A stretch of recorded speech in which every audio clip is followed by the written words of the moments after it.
ആന ഇക്കരയ്ക്ക് നീന്താനുള്ള പരിപാടിയാന്ന് തോന്നേ.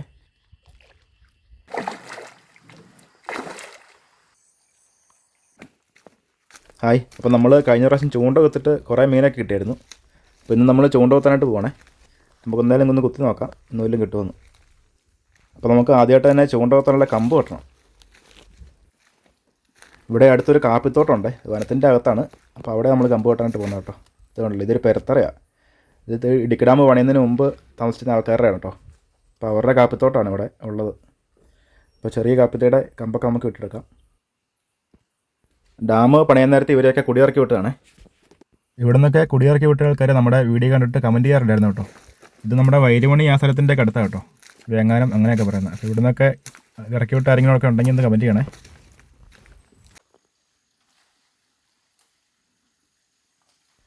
അപ്പോൾ അതാണ്ടേ കാപ്പിക്കമ്പ് വെട്ടാൻ തുടങ്ങിയിട്ടുണ്ടേ. ഇതല്ല, ഇതുപോലത്തെ ചെറിയ കമ്പ് വെട്ടാം നമുക്ക് ആവശ്യം. നല്ല വളയുന്ന കമ്പായിരിക്കണം, നല്ല നീളം വേണം കേട്ടോ. ഇപ്പം കാപ്പിയുടെ കമ്പായണ്ടേ എത്ര വലിയ മീൻ പിടിച്ചാലും ഒടിഞ്ഞു പോകത്തില്ല കേട്ടോ. ചെറിയ കമ്പാണെ പോലും ഒടിയത്തില്ല, വളഞ്ഞു നിന്നോളൂ. അതാണ് ഇതിൻ്റെ ഗുണം. അപ്പോൾ നമ്മൾ കമ്പെല്ലാം വെട്ടി തരാറേ. ഇതുകൊണ്ട് ഒരു മരത്തിൻ്റെ പൊത്താട്ടത്, ഇതിൻ്റെ അകത്തുണ്ടോ ആവല് കയറിപ്പോന്ന കേട്ടോ.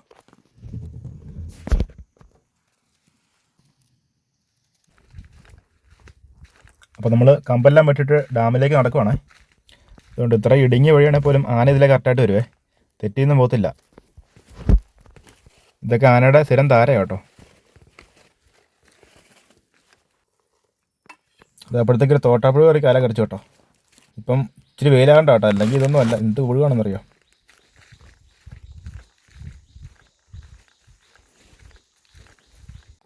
ഇതുകൊണ്ട് മണ്ണിരയൊക്കെ ചുമ്മാ വഴിക്ക് കിടക്കുന്നുണ്ടോ. നമുക്ക് ഇത് കൂട്ട് മണ്ണിര കേട്ടോ ചൂണ്ടയിടാനായിട്ട് ആവശ്യം. അപ്പോൾ നമുക്ക് ഇതിനങ്ങ് എടുത്തിടാം. പിന്നെ നമുക്ക് അവിടെ കുറേ പാറപ്പോയി ഇര പിടിക്കുന്നതിന്.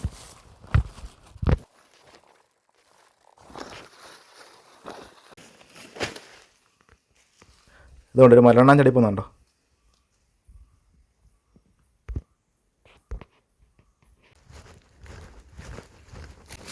അങ്ങനെ നമ്മളിത് ആ ഡാമിലേക്ക് എത്തിയിട്ടുണ്ടേ. അപ്പോൾ നമ്മളെ സ്വാഗതം ചെയ്യാനായിട്ട് ഒരാളവിടെ നിൽപ്പുണ്ട് കേട്ടോ. നേരെ അക്കരയ്ക്ക് നോക്കി ഉണ്ടോ ഒരു കൊമ്പനാത്. അതുകൊണ്ടാ നിൽക്കുന്നത്, ഒറ്റാന കേട്ടോ. ഇവിടെ കൊമ്പനാനെ അങ്ങനെ അപൂർവമായിട്ട് കാണാറുള്ളൂ. പിന്നെ അതവിടെ ഒന്നും കുഴപ്പമില്ല. നമ്മൾ വള്ളത്തിനാണ് ചൂണ്ടാത്തിനായിട്ട് പോകുന്നത്. അപ്പോൾ നമുക്കങ്ങനെ പേടിക്കാനില്ല കേട്ടോ. നമ്മൾ നമ്മുടെ കാര്യം നോക്കുക. വനാണ്ട് പിന്നെ ആനയെ കാണും. നമ്മൾ അപ്പറയാണ് വള്ളം ഇട്ടിരിക്കുന്നത്. അപ്പോൾ വള്ളം എടുക്കാൻ വേണ്ടി പോകുന്ന കേട്ടോ.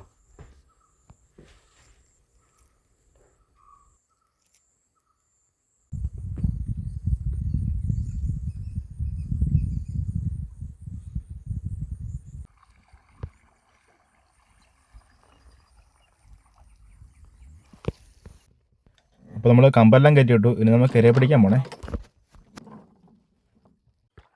ആനത് അവിടെ തന്നെ നിൽപ്പുണ്ട് കേട്ടോ. നമുക്ക് അതിൻ്റെ മുമ്പിൽ കൂടെ തന്നെ വേണം പോകാനായിട്ടെ. അപ്പോൾ ഒത്തിരി അടുത്തേക്ക് പോകുന്നില്ല. ഒത്തിരി അടുത്തേക്ക് പോയിട്ടുണ്ടെങ്കിൽ അവൻ പ്രശ്നം ഉണ്ടാക്കും.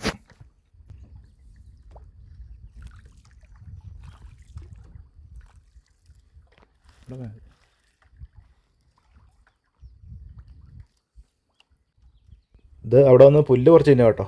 എന്താ പുല്ലെല്ലാം പറിച്ച് ചെളിയെ കളഞ്ഞ കേട്ടോ. ഇതിനെ ചെളി കളയാൻ വേണ്ടി അങ്ങനെ ആട്ടുന്നത്. അപ്പോൾ നമ്മളെന്തായാലും ഇര പിടിക്കാനായിട്ട് പോകാം കേട്ടോ. ആന ഇക്കരയ്ക്ക് നീന്താനുള്ള പരിപാടിയാന്ന് തോന്നേ. അപ്പോൾ ഇതിൻ്റെ തന്നെ വീഡിയോ ഞാൻ പിന്നെ അപ്ലോഡ് ചെയ്യാം കേട്ടോ, ആനയുടെ തന്നെ. അപ്പം മീൻ പിടിക്കാൻ പോകുമ്പോഴത്തേക്കും മീൻ കിട്ടുമല്ലോ നമുക്കറിയത്തില്ല കേട്ടോ. നമുക്ക് ഉറപ്പില്ലാത്ത കാര്യമാണ്. അപ്പം കാണുന്ന കാഴ്ചകളെല്ലാം നമ്മൾ ഈ വീഡിയോ ഉൾപ്പെടുത്തുവേ. അപ്പോൾ മീൻ പിടുത്തം മാത്രമല്ല വീഡിയോയിലുള്ളത്, എല്ലാ കാര്യങ്ങളും ഉണ്ടാകും കേട്ടോ.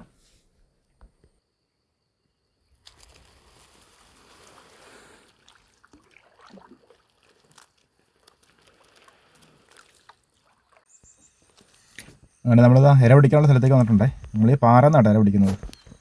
പാറയിൽ ഈ പുല്ല് പറിച്ച് നോക്കിക്കഴിഞ്ഞാൽ ഇഷ്ടംപോലെ ഇര അവിടെ.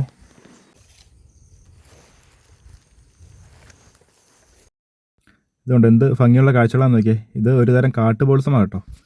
ഇത് മഴക്കാലത്താണ് സാധാരണ ഉണ്ടാകുന്നത്. പല കളറുണ്ട് കേട്ടോ. നല്ല രസം ഇങ്ങനെ നിൽക്കുന്നതായിട്ട്. അതുകൊണ്ട് ഈ പാറ ഫുള്ള് ഇതാ കേട്ടോ.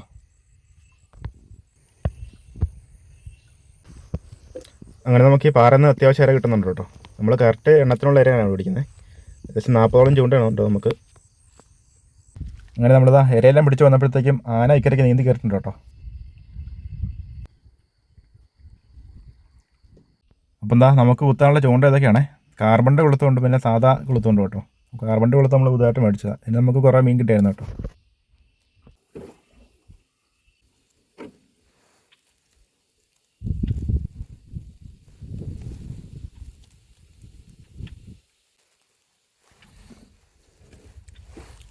അതുകൊണ്ട് ഇത്രയും താന്ന് നിന്നാൽ മതി കേട്ടോ. ഒരുപാട് താന്ന് പോകണ്ടേ, ഏകദേശം ഒരു ഈ അളവ് നിന്നാൽ മതി കേട്ടോ. അതുകൊണ്ടാണ് ഡയര കിടന്ന് അരങ്ങുന്നുണ്ട്, മീൻ വന്ന് കിട്ടിക്കോളും.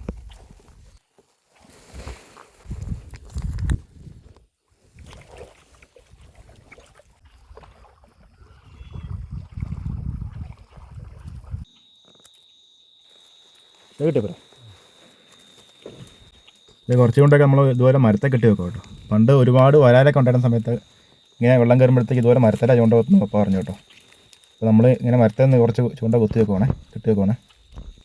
പണ്ട് ഇവിടെ ചേറില്ലായിരുന്നു കേട്ടോ. ഇപ്പോൾ ചേറിനെ കൊണ്ടിട്ടാണ്. അതിന് മുമ്പ് വരാലായിരുന്നു കേട്ടോ ഉണ്ടായിരുന്നത്. വരാലെന്ന് പറഞ്ഞാൽ 2 കിലോ ഒക്കെ എടുത്ത് വരുന്ന വരാലൊക്കെ ഉണ്ടായിരുന്നു കേട്ടോ. അപ്പോൾ അതിനെ പിടിക്കാനായിട്ട് ഇതുപോലെ ചൂണ്ട കുത്തി ഇടുമായിരുന്നു ചെയ്യുന്നത്. അപ്പോൾ നമുക്ക് വരാൽ കുറവാണ്, ചേറാണ് കൂടുതലുള്ളത്. ഇതുകൊണ്ട് ഇതുപോലെ ഈ പുല്ല് ചീഞ്ഞ് കിടക്കുന്നതിനകത്താണ് ചേറ് വയ്ക്കുന്നത് കേട്ടോ. ഇതൊക്കെ ഇഷ്ടംപോലെ ചേറുവാണ്. ഇത് ഉടക്കുമോ ഇത് ചീഞ്ഞിട്ട്?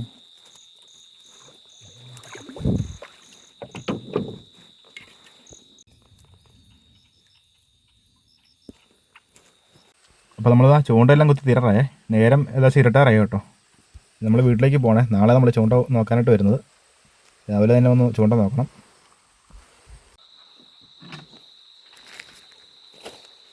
വെള്ളം നമ്മൾ ഈ മരത്തെ കെട്ടിയിടുവാണ്. ഇവിടെ ആന ഇറങ്ങാത്ത സ്ഥലം കേട്ടോ. ആന ഇറങ്ങിക്കഴിഞ്ഞിട്ടുണ്ടെങ്കിൽ വെള്ളം തല്ലിപ്പിടിച്ച് കളയേ. നീന്തി കയറുകയൊക്കെ ചെയ്യാത്ത മണ്ടിക്ക് വേണം വെള്ളം ഇടാൻ കേട്ടോ.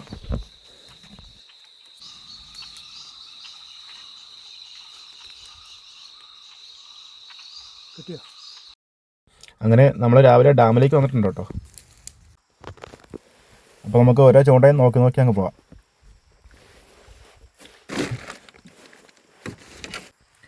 ഈ ചൂണ്ടയ്ക്കൊന്നും മീനില്ല കേട്ടോ. ഇതെല്ലാം നമുക്ക് അഴിച്ചെടുക്കണം.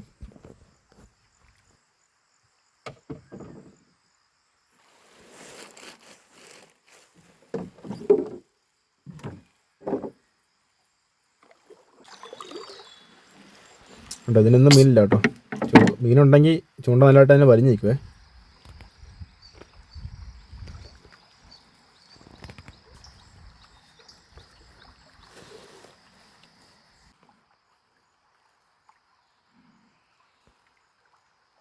കമ്പൊക്കെ ചുറ്റി കമ്പലേ ചുറ്റിട്ട് പോയതാണോ? പോയി.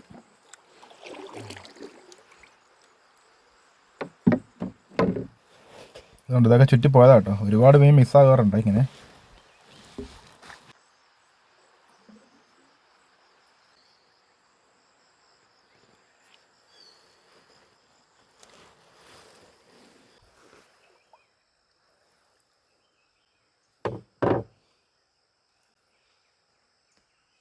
ഇതുകൊണ്ട് ഇതും കമ്പാക്കറി ചുറ്റിട്ട് പോയതാ കേട്ടോ. ചേറോ വരാലെന്താണ്.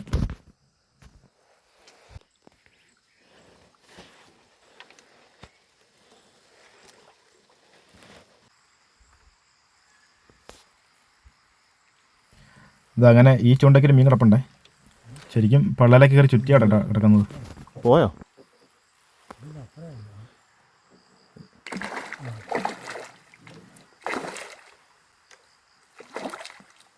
വരാണോ?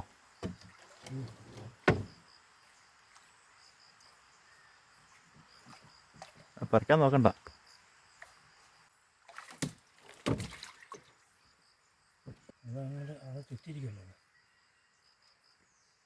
മുഴുത്ത വരാനാണല്ലോ.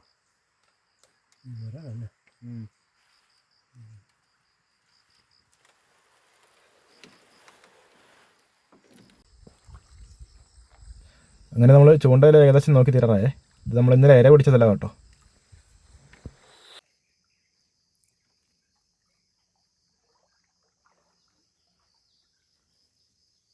ഇത് പിടിച്ചു പോയതാ കേട്ടോ. പള്ളക്കറി എല്ലാം ഉടക്കി പോയി. ഇതുപോലെ ശപ്പില്ലാത്തടത്ത് വേണം കേട്ടോ ചൂണ്ട കുത്താനായിട്ട്, അല്ലെങ്കിൽ മീൻ കിട്ടത്തില്ല. വലിയ മീനൊക്കെ പിടിച്ചു കഴിഞ്ഞാൽ കുറ്റി ഉടക്കി പോകും. അങ്ങനെ നമ്മൾ ചൂണ്ടയെല്ലാം നോക്കി കഴിഞ്ഞേ നമുക്ക് കിട്ടിയ മീനെ കാണിച്ചു തരാവേ. അത് കിട്ടി നമുക്കൊരു വരാൽ മാത്രം കേട്ടോ. ഇത്രയും ചൂണ്ട കുത്തിട്ട് നമുക്ക് കിട്ടിയതാണ് ഒരു വരാൽ. അതങ്ങനെ ചിലപ്പോൾ നമുക്കൊന്നും കിട്ടില്ല. കഴിഞ്ഞ പ്രാവശ്യമൊക്കെ നമുക്ക് ഇഷ്ടംപോലെ മീൻ കിട്ടിയിരുന്നു കേട്ടോ. ഒരു ദിവസം തന്നെ 4-5 ചേറും വരാൽ വാളയെല്ലാം കിട്ടിയായിരുന്നു. ഇന്ന് നമുക്ക് ഒരു വരാല കിട്ടുക. ഇന്നാണ് ഏറ്റവും കൂടുതൽ ചൂണ്ട കുത്തിയത്. നമുക്ക് കുറേ മീൻ കിട്ടിയ വീഡിയോയൊക്കെ ഞാൻ നേരത്തെ അപ്ലോഡ് ചെയ്തിട്ടുണ്ട്. നമ്മുടെ പേജിലും യൂട്യൂബ് ചാനലൊക്കെ നോക്കാവുന്നതാണ് കേട്ടോ. ഇതുകൊണ്ടല്ലേ, പക്ഷേ നല്ല മുഴുത്ത വരാല കേട്ടോ. കിട്ടിയത് നല്ല മുഴുത്ത വരാലാണ്. ഇവിടെ ഇത്രയൊക്കെ ഉള്ള വരാല കേട്ടോ കിട്ടാറുള്ളൂ. അപ്പോൾ നിങ്ങളുടെ നാട്ടിലൊക്കെ ഏറ്റവും വലിയ വരാലിനെ കിട്ടുക എത്ര കിലോയാണെന്ന് കമൻറ്റ് ചെയ്യണേ. ഇവിടെ നമുക്ക് മാക്സിമം ഈ ഒരു സൈസ് വരാറുള്ളൂ. പക്ഷേ പണ്ടൊക്കെ ഉണ്ടായിരുന്നു കേട്ടോ, 2 കിലോ ഉള്ളത് പണ്ടുണ്ടായിരുന്നു പറഞ്ഞു. അപ്പം നമുക്കിനി മറ്റൊരു വീഡിയോ ആയിട്ട് പിന്നെയും കാണാവേ.